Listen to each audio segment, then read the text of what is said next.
pointé la situation d'Haïti. Elle est absolument chaotique. Vous le savez parfaitement, il y a plusieurs crises qui s'emboîtent, qui se potentialisent. La crise sécuritaire, la crise politique, une crise même humanitaire. Et ces vulnérabilités sont autant d'opportunités pour des gangs qui sont des gangs lourdement armés, qui sont ultra violents, et pour les narcotrafiquants. Je voudrais vous dire aussi que depuis longtemps, c'est la France, c'est notre pays qui se tient aux côtés de Haïti. Nous aidons tout ce que nous pouvons la force de police, qui est la seule force nationale d'ailleurs, qui est en mesure de résister à ces gangs. Nous l'aidons à la fois par du conseil, par de la formation, par la livraison de matériel.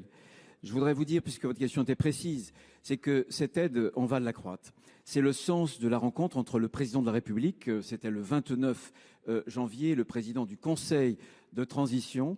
Comment est-ce qu'on va l'accroître? Bien sûr, par l'expertise. Je veux vous dire que des éléments du RAID sont actifs et conseillent les forces de police haïtiennes, par la formation des policiers, là encore, par la livraison de matériel, de drones, par exemple, plus lourd encore, de véhicules blindés, parce que nous essayons de monter ce qui peut ressembler à notre modèle de l'OFAST avec le bureau de lutte contre la corruption, contre la drogue à Haïti.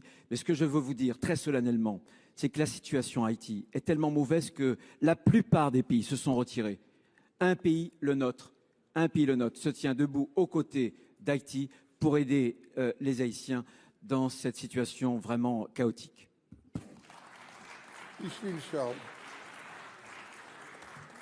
Merci, Monsieur le Ministre. C'est vrai qu'aider Haïti, c'est aussi aider les Outre-mer caribéens.